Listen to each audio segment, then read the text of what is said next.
Hello everyone.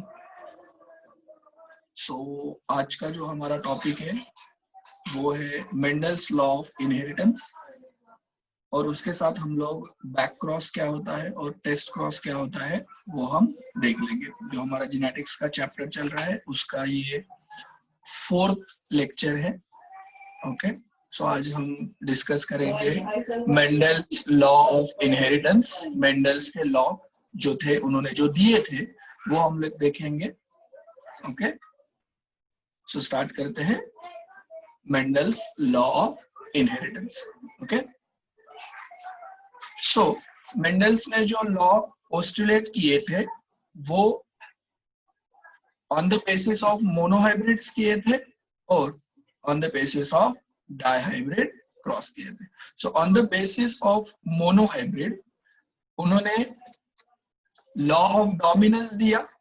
Okay, और दूसरा दिया लॉ ऑफ सेग्रीगेशन, उसे ही हम प्यूरिटी ऑफ गैमेट्स भी कहेंगे। प्यूरिटी ऑफ गैमेट्स भी हम उसे कहेंगे। और on the basis of dihybrid cross Mendel's propose the law of independent assortment. उन्होंने क्या दिया था? Law of independent assortment.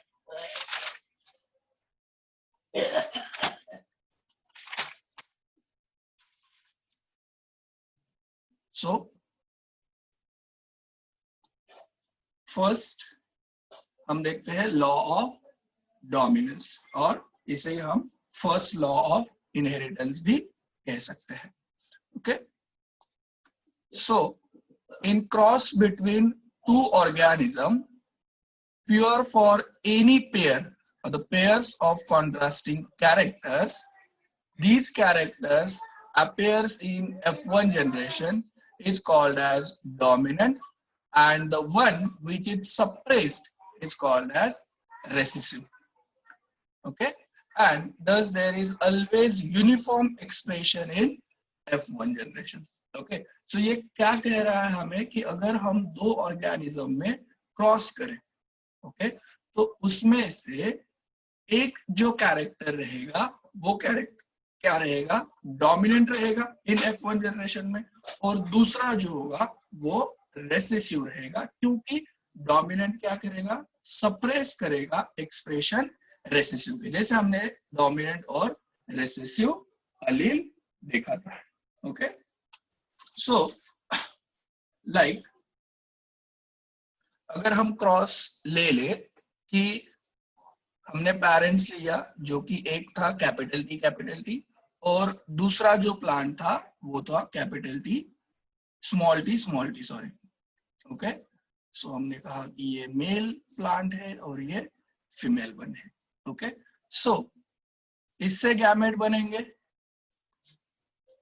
Similar type के, क्योंकि ये दोनों होमोजाइगस है, और इससे फिर होगा इनका फ्यूजन।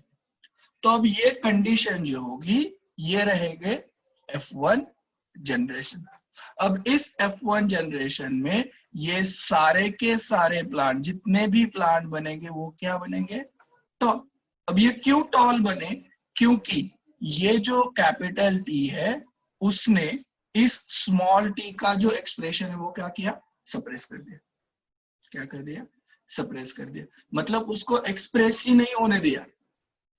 ओके, उसको एक्सप्रेस ही नहीं होने दिया, तो हम इसे क्या बोलेंगे? डोमिनेंट अलील। सो टी क्या हो गया यहाँ पे? डोमिनेंट अलील। ओके, और ये किससे आया हुआ है? पेरेंट से आया हुआ है। सो इस पेरेंट को हम बोलेंगे डोमिनेंट पेरेंट। इस पेरेंट को हम क्या बोलेंगे? डोमिनेंट पेरेंट, क्योंकि उससे आया है, क्योंकि उसका ही टॉलनेस F1 जनरेशन। सो इसमें जितने भी प्रोजेनिस फॉर्म हो जाएंगे F1 जनरेशन में वो सारे के सारे क्या हो जाएंगे? टॉल हो जाएंगे। इसलिए हमको कहते हैं कि there is always uniform expression in F1 generation. Then the law of dominance is explain with the help of monohybrid cross, जो हमने अभी देखा।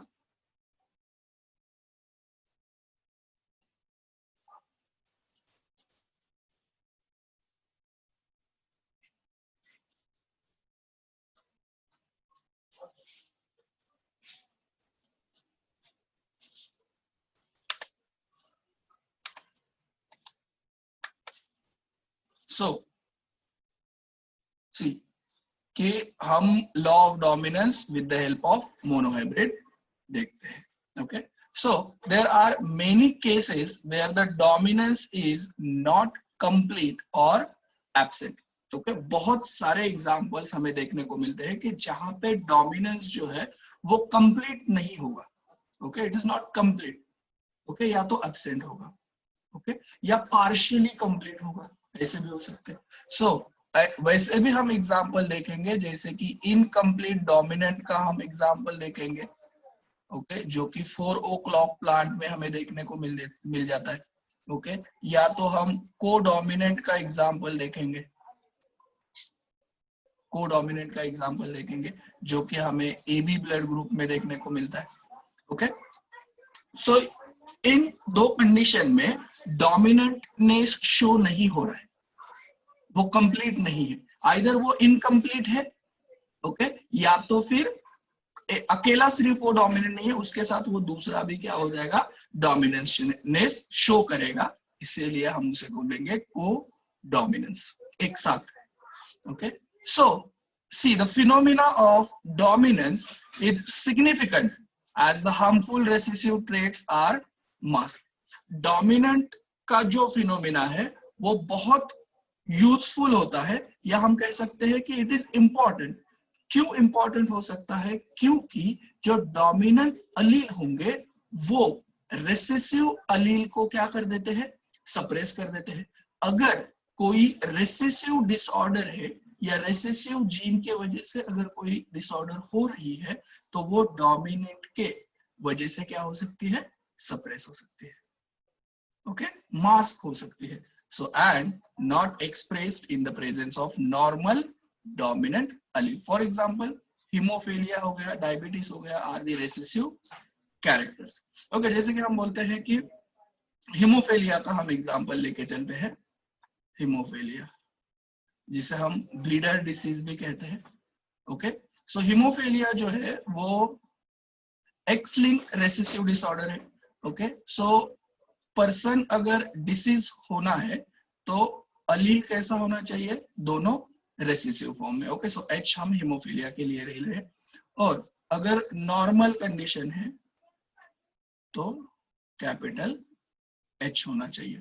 ओके, सो अब अगर इनमें ये कंडीशन आ जाए,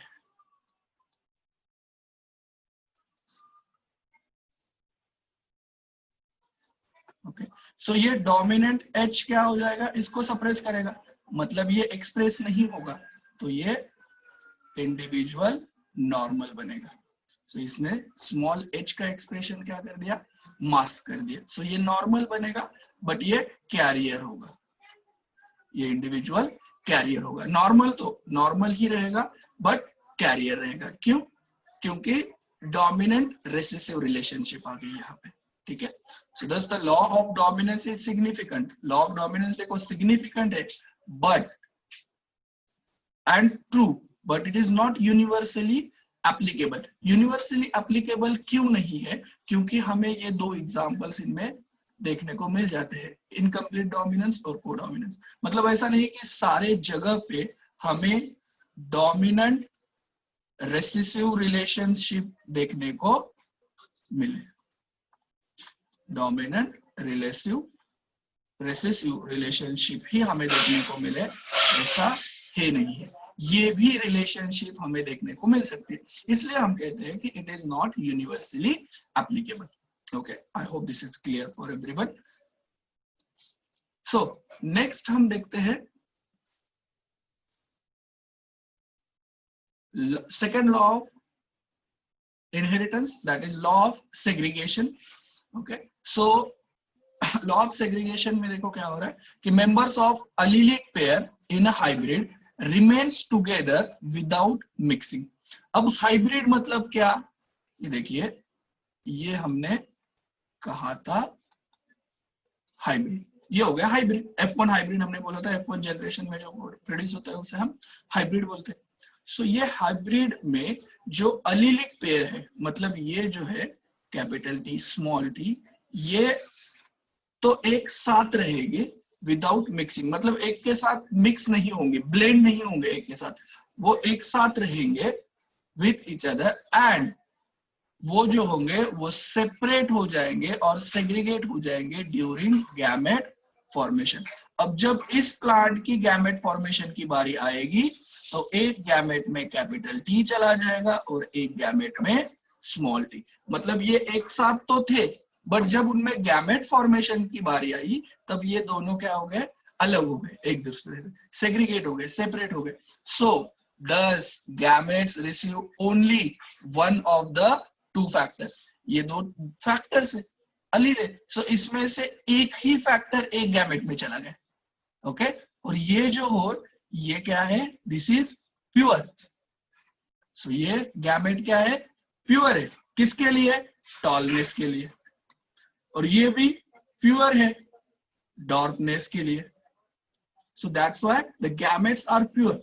गैमेट्स क्या है, प्योर है, उसमें मिक्सिंग नहीं है, ओके। पर्टिकुलर अलील ही सिर्फ गया हुआ है गैमेट में।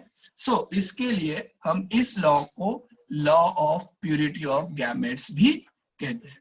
We can term as called as law of purity of gamete. क्यों, क्योंकि गैमेट्स कैसे है, प्योर है। गैमेट्स कैसे है, प्योर है फॉर अ गिवन ट्रेट, उस गिवन ट्रेट के लिए वो गैमेट्स प्योर रहेंगे, ओके। और लॉ ऑफ सेग्रीगेशन आपको कैसे याद रखना है, जो F1 हाइब्रिड्स में जो अलील्स रहेंगे वो एक साथ रहेंगे बट मिक्स नहीं होंगे, और जब गैमेट फॉर्मेशन की बारी आएगी तब वो एक दूसरे से अलग हो जाएंगे, एक दूसरे से सेग्रीगेट हो जाएंगे, सेपरेट हो जाएंगे, okay. So the law of segregation is also can be explained with the help of monohybrid cross। ये भी हमने monohybrid cross से ही हम explain कर सकते हैं। So reappearance of recessive trait in F2 generation proves the law, okay। So F1 में तो हमें सारे के सारे टॉल दिखेंगे, ओके। तो ये डॉर्फनेस का अलील गया किधर, ये हम बता नहीं सकते थे, ओके। बट जब हम F2 जनरेशन रेज करेंगे, ओके, तब हमें डॉर्फनेस देखने को मिल जाएगा, डॉर्फनेस देखने को मिल जाएगा, okay. So reappearance of recessive trait in F2 generation proves this law. मतलब वो मिक्स नहीं हुआ, वो अलील उसके साथ था, वो सेग्रीगेट हो गया, okay। So all sexually reproducing higher organism are diploid, okay, that is with two sets of chromosome, okay। So diploid मतलब क्या होती है, टू एंड कंडीशन, जैसे कि हम बोलते हैं 46 क्रोमोसोम ह्यूमन के साथ, ह्यूमन में है, okay। So to and condition human में। So जब गैमेट्स प्रोड्यूस होते हैं तो गैमेट में कंडीशन क्या होती है, 23, ओके। मतलब होमोलोगस क्रोमोसोम जो है वो क्या होते हैं, सेपरेट हो जाते हैं एक दूसरे से। So with one, so see diploid 2n, that is with two sets of chromosome, and gametes are haploid, that is n condition, that is with one set of chromosome, therefore law of segregation is universally applicable। law of segregation universally applicable है, okay। क्योंकि हमें पता है जो sexually reproducing organism है उनमें gamete formation होगा, और गैमेट जो होते हैं वो हमेशा हैप्लॉइड होते हैं, ओके। सो जो डिप्लॉइड जर्म सेल रहेगी उससे ही क्या बनेंगे, हैप्लॉइड गैमेट्स बनेंगे, okay. So I hope this is again clear for the law of segregation और second law of inheritance. Then third जो हमारा लॉ है वो है लॉ ऑफ इंडिपेंडेंट असॉर्टमेंट। अब ये जो लॉ है वो हम स्टडी करते हैं on the basis of dihybrid cross, okay। law of independent assortment हमें किस पे स्टडी करना होता है, on the basis of dihybrid cross, okay। See, when hybrid possessing two or more pair of contrasting characters or factors, or you can say alleles, form a gametes, okay। जब hybrids होगा उसमें दो या दो से ज्यादा अगर कॉन्ट्रास्टिंग फैक्टर्स है या अलील्स है, ओके, और जब वो फॉर्म करेंगे gametes, the factors in each pair segregate independently of each other. Okay, जो फैक्टर्स रहेंगे, जो अलील्स रहेंगे, वो इंडिपेंडेंटली क्या हो जाएंगे, सेग्रीगेट हो जाएंगे, सेपरेट हो जाएंगे। ओके, वो डिपेंडेंट नहीं है। ओके, सो जैसे कि अगर हमने ये कंडीशन ली, ये एक प्लांट है round shape and yellow colour seed का जो है वो, और दूसरी कंडीशन ली हमने इस तरह की रेसिसिव। ओके, सो इससे तो गैमेट कुछ इस तरह के बनेंगे। ओके, और इससे गैमेट कुछ इस तरह के बनेंगे। सही है। सो इससे फिर F1 जनरेशन हाइब्रिड फॉर्म हो जाएगा। सो वो हाइब्रिड कुछ इस तरह का होगा, या हाइब्रिड कुछ इस तरह का होगा। ठीक है, अब इस हाइब्रिड में क्या है, दो कॉन्ट्रास्टिंग फैक्टर्स है, दो कॉन्ट्रास्टिंग एलील है। ओके, सो अब इसमें क्या होता है कि ये जो कैपिटल आर है, ये कैपिटल आर या तो कैपिटल वाई के साथ जा सकता है, या तो फिर वो स्मॉल वाई के साथ जा सकता है। मतलब अगर ये कैपिटल वाई के साथ गया तो ये कुछ इस तरह का गैमेट बनेगा, अगर स्मॉल के साथ गया तो कुछ इस तरह का गैमेट बनेगा। ओके, और ये जो स्मॉल आर है वो भी इंडिपेंडेंटली सेग्रीगेट हो सकता है। Okay, so this small r can again segregate with either वो कैपिटल वाई के साथ जा सकता है, और या तो वो स्मॉल वाई के साथ जा सकता है। अगर वो कैपिटल के साथ गया तो कुछ इस तरह से, और स्मॉल के साथ गया तो कुछ इस तरह का गैमेट फॉर्म करेगा। सो गैमेट कितने बने हमारे पास, 4। सो अलील जो होंगे वो अलील, कॉन्ट्रास्टिंग अलील, वो इंडिपेंडेंटली क्या हो सकते हैं, सेग्रीगेट हो सकते हैं जब गैमेट का formation. So assortment means distribution.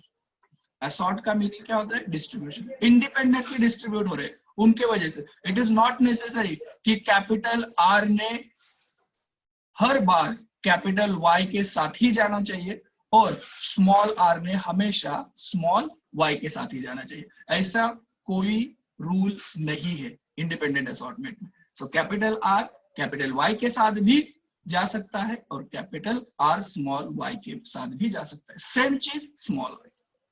okay, either with capital Y, either with small y. okay, so ये है लॉ ऑफ इंडिपेंडेंट असॉर्टमेंट, और ये किससे के ऊपर हमने निकाला, on the basis of dihybrid cross.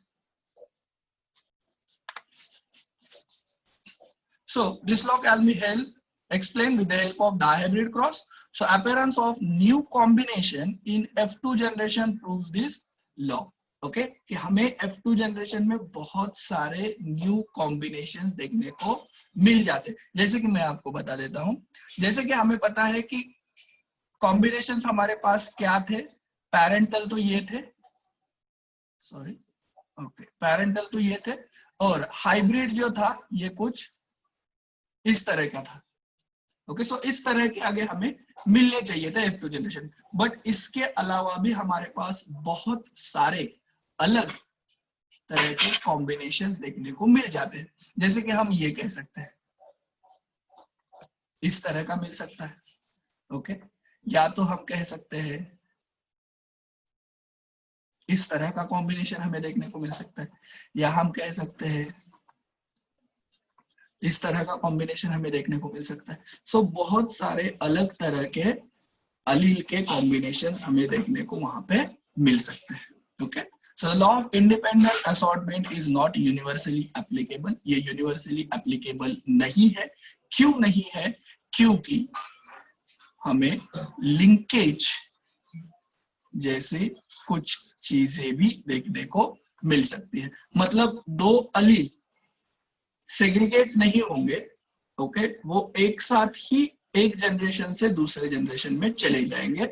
उस जीन्स को हम क्या बोलेंगे, लिंक जीन्स। उस जीन्स को हम क्या बोलेंगे, लिंक जीन्स, और उस फिनोमेना को हम बोलेंगे लिंकेज।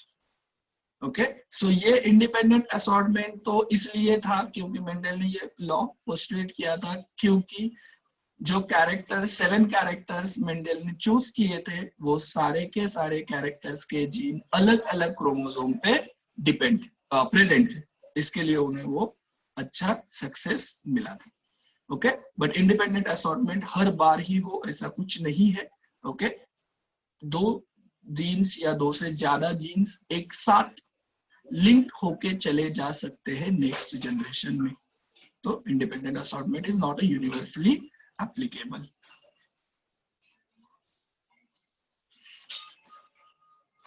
ओके, सो अब हम देखते हैं कि बैक क्रॉस क्या होता है और टेस्ट क्रॉस क्या होता है। ओके, सो बैक क्रॉस जो है, the F1 individual obtained in a cross are usually self to get F2 progeny। Okay, तो हमें ये पता है कि जब हम क्या करते हैं, एक क्रॉस करते हैं, तब जो हमें F1 प्रोजेनी मिलती है, इस F1 प्रोजेनी का हम क्या करते हैं, सेल्फिंग करते हैं। सो F1 की हम सेल्फिंग करते हैं और F2 जनरेशन रेज करते हैं। Okay, we raise the F2 generation. But अगर हमने इस F1 जनरेशन को किसी भी पेरेंट के साथ क्रॉस करवा दिया, किसी भी पेरेंट के साथ क्रॉस करवा दिया, तो उसे हम कहेंगे बैक क्रॉस। उसे हम क्या कहेंगे, back cross. So they can also means see they can also cross with one of the two parents from which they were derived either recessive or dominant. So such cross is called as back cross. So अगर हम इस F1 का cross या तो हम इस parents के साथ करें, डोमिनेंट पेरेंट के साथ, या फिर हम रेसेसिव पेरेंट के साथ करें, तो इससे हम कहेंगे बैक क्रॉस। ओके, पिछले जनरेशन के साथ हम उसका क्रॉस कर रहे हैं F1 का, तो उसे कहेंगे बैक क्रॉस। क्लियर है कि बैक क्रॉस क्या है और टेस्ट क्रॉस क्या है? ठीक है, सो अगर हम इसे बोलेंगे पेरेंट 1 और पेरेंट 2, तो आप न्यूमेरिकल में ऐसा कुछ लिख सकते हैं, F1 आइदर पेरेंट 1 के साथ आप क्रॉस कर सकते हैं या पेरेंट 2 के साथ क्रॉस कर सकते हैं। कोई किसी भी पेरेंट के साथ अगर आप कर रहे हो तो उसे आप बैक क्रॉस बोलेंगे। ओके, सो दूसरा जो है वो है टेस्ट क्रॉस। अगर आप F1 हाइब्रिड का क्रॉस होमोजाइगस रेसेसिव पेरेंट के साथ कर रहे हैं तो उसे आप कहेंगे टेस्ट क्रॉस। मतलब ये F1 hybrid always cross with recessive parents, recessive homozygous recessive parent के साथ ही कर रहे हैं, तो उसे आप बोलेंगे टेस्ट क्रॉस। सो टेस्ट क्रॉस में क्या होता है कि F1 प्लांट जो है वो आप रेसेसिव पेरेंट के साथ क्रॉस कर रहे हैं। So it is used to test whether an individual is homozygous or heterozygous। ये हम किस लिए यूज करते हैं टेस्ट क्रॉस करना, कि हमें ये पता चले कि जो इंडिविजुअल है वो आइदर होमोजाइगस है या हेटेरोजाइगस है। ओके, देखिए अब हमारे पास बहुत सारे प्लांट्स हैं। ओके, सो हमने कहा कि टॉल प्लांट्स हमारे पास है, तो हम ये बता नहीं सकते कि ये जो टॉल प्लांट बना है ये आइदर होमोजाइगस टॉल है या हेटेरोजाइगस टॉल है। सो अगर हम टेस्ट क्रॉस करें तो उससे हम बता सकते हैं कि the whether individual is homozygous और heterozygous. Okay, so test cross is very easy, simple, repeatable and predictable। okay, so test cross is a very simple है, okay, easy है, repeatable है और predictable है। okay, so test cross can be used to find out the genotype of an individual with a dominant expression। dominant expression भी हो तो भी हम उस इंडिविजुअल का या प्लांट का जीनोटाइप बता सकते हैं with the help of test cross। Okay, so जैसे कि ये एग्जांपल देखिए कि होमोजाइगस रेसेसिव पेरेंट्स हमने लिया था। ओके, सो हम बोलते हैं कि ये होमोजाइगस रेसेसिव प्लांट्स लिया और इसका क्रॉस हमने किया था डोमिनेंट फिनोटाइप के साथ। ओके, सो डोमिनेंट फिनोटाइप के साथ हम इसका क्रॉस कर देते हैं।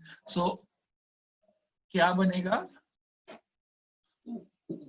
जो इंडिविजुअल फॉर्म होंगे वो कुछ इस तरह के फॉर्म हो जाएंगे।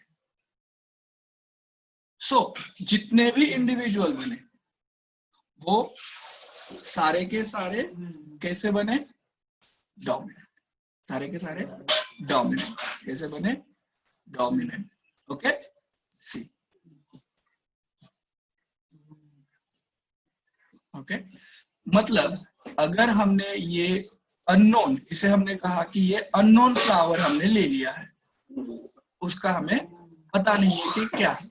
अगर हमने वो अगर लिया और उसका रेसेसिव के साथ क्रॉस किया तो हमें ये पता चला कि ये जो प्लांट है वो क्या है, होमोजाइगस डोमिनेंट था। कैसा था, होमोजाइगस डोमिनेंट था, क्योंकि हमने दूसरा प्लांट क्या लिया था, रेसेसिव। तो सारे के सारे टॉल आ गए, सारे के सारे टॉल आ गए, इसके लिए हमने कहा कि वो क्या है, डोमिनेंट, होमोजाइगस डोमिनेंट। सी यहाँ पे देखिए, ये हमारा होमोजाइगस रेसेसिव प्लांट था और ये अननोन जीनोटाइप था। ओके, बट इसका फिनोटाइप क्या था, रेड। फिनोटाइप क्या था, रेड। सो देखिए, अगर उसका जीनोटाइप ये रहता तो हमें कुछ इस, ये 4 प्लांट मिल जाते और सारे के सारे रेड बन जाते, सारे के सारे रेड बन जाते। सो इससे हमने क्या प्रिडिक्ट किया कि ये जो अननोन जीनोटाइप था वो क्या था, होमोजाइगस डोमिनेंट। और अगर वो होमोजाइगस, सॉरी, हेटेरोजाइगस डोमिनेंट होता तो हमें 50% प्लांट जो है वो, फ्लावर जो है वो रेड मिल जाते और 50% जो है वो पर्पल मिल जाते, या आप व्हाइट कह सकते हैं, व्हाइट मिल जाते। ओके, सो हाफ जो है वो वॉयलेट और ½ % जो फ्लावर्स बनेंगे वो व्हाइट बन जाते। ओके, सो अगर हम उसका क्रॉस कर देते ये अननोन, सो इसके ऊपर हमें क्या पता चला कि जो अननोन फ्लावर था उसका जीनोटाइप क्या था,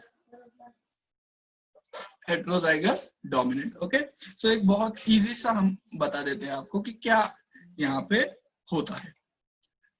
कि आपने पहले तो ये क्रॉस किया, हम सिंपल क्रॉस ये टॉल और डॉर्फ का लेके चले थे और इससे आपको पता चल जाएगा। सो ये आपका पहला जनरेशन था, इससे आपका ये F1 जनरेशन मिला। सो ये F1 जनरेशन है। सो ये भी बना टॉल, ये था डॉर्फ आपका, ये था टॉल आपका। ओके, सो अब आप F1 प्लांट जो है ये, इसका क्रॉस कर रहे हैं इस पेरेंट के साथ जो कि रेसेसिव है। तो ये था टॉल हेटेरोजाइगस और ये था डॉर्फ होमोजाइगस रेसेसिव के साथ किया आपने। तो इससे कुछ इस तरह के गैमेट बने और इससे कुछ इस तरह के गैमेट बने। जब आप F2 जनरेशन रेज करोगे, F2 जनरेशन रेज करोगे तो यहाँ पे आप मेल लिख दीजिए, यहाँ पे फीमेल लिख दीजिए। मेल का अगर आपने लिखा कि कैपिटल टी स्मॉल टी और फीमेल में आपने लिख दिया स्मॉल टी स्मॉल टी, सो क्या बनेगा ये,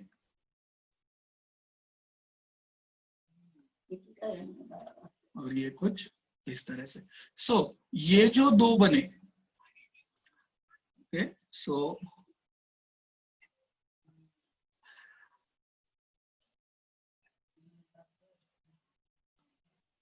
सी ये और ये जो प्लांट है ये बने हेटेरोजाइगस डोमिनेंट, तो ये बनेंगे टॉल, और 2 प्लांट मतलब 4 में से 2 बने डॉर्फ, 2 बने डॉर्फ। ओके, सो ये हमें पता चलता है। सो 50% यहाँ पे क्या हो गए, टॉल और 50% डॉर्फ। और जो 50% टॉल भी बने वो कैसे टॉल बने, हेटेरोजाइगस टॉल बने। कैसे टॉल बने, हेटेरोजाइगस टॉल बने। Okay, heterozygous tall. सो ये होता है टेस्ट क्रॉस। ओके, सो ऐसे ही सेम हम क्रॉस जो है वो डाइहाइब्रिड का भी देख सकते हैं। ओके, डाइहाइब्रिड का एक सिंपल सा हम एग्जांपल ले लेते हैं जो हमने पहले ही पढ़ा हुआ है। ओके कि हमने रेसिसिव हाइब्रिड ले लेते हैं। ओके सो हाइब्रिड क्या था हमारा, कुछ इस तरह का F1 हाइब्रिड बन जाता है। इसका क्रॉस हमें करना है होमोजाइगस रेसिसिव के साथ। सो सी इसके तो गैमेट क्या बनेंगे, 4 तरह के बनेंगे। ओके क्योंकि हमें पता है हाइब्रिड के गैमेट कितने बनते हैं, 4। तो क्या गैमेट बनेंगे,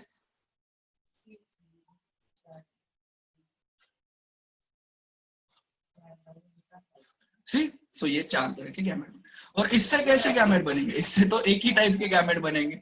ओके क्योंकि होमोजाइगस रिसेसिव है, तो कुछ इस तरह के गैमेट बने। तो अगर हम इसका क्रॉस निकाले, F2 जनरेशन निकाले,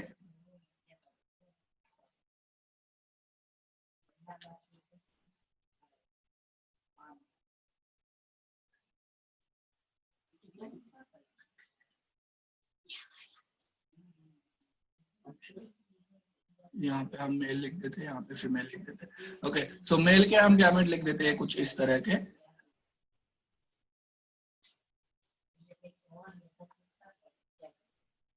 कैपिटल और ये स्मॉल लेटर। और इससे तो एक ही गैमेट बना, तो 4 कॉलम बनाने की जरूरत ही नहीं है, एक ही तरह का गैमेट है। सो इसका मिक्सिंग कर दीजिए, capital R small R capital Y small I, then capital R small Y, then small R capital Y small Y, और ये बना small R small Y. So ये कितने बने, 1 1 1 1। तो इसका रेशियो जो है वो 1:1 बना। और उधर का भी गैप जो टेस्ट क्रॉस हमने देखा था मोनोहाइब्रिड का, उसका भी कुछ इस तरह का ही बना, टॉल और डॉर्फ। सो ये तो ऐसे ही सेम बने थे और 2 ऐसे ही सेम बने थे, तो 1:1। और इसका भी 1:2:1 बना। सो अगर मोनोहाइब्रिड का 1:1 आ सकता है, तो डाइहाइब्रिड का क्या आ जाएगा, 1:1 4। ओके सो ये इस तरह के हम टेस्ट क्रॉस कर सकते हैं और बता सकते हैं कि इंडिविजुअल कैसा है। ओके उसका जीनोटाइप क्या था ये हम बता सकते हैं, या हेट्रोजाइगोसिटी या होमोजाइगोसिटी हम उसकी बता कर सकते हैं। ओके सो आज के लिए इतना ही, thank you very much. Okay so हम नेक्स्ट क्लास में मिलेंगे, नेक्स्ट कंसेप्ट लेंगे। ओके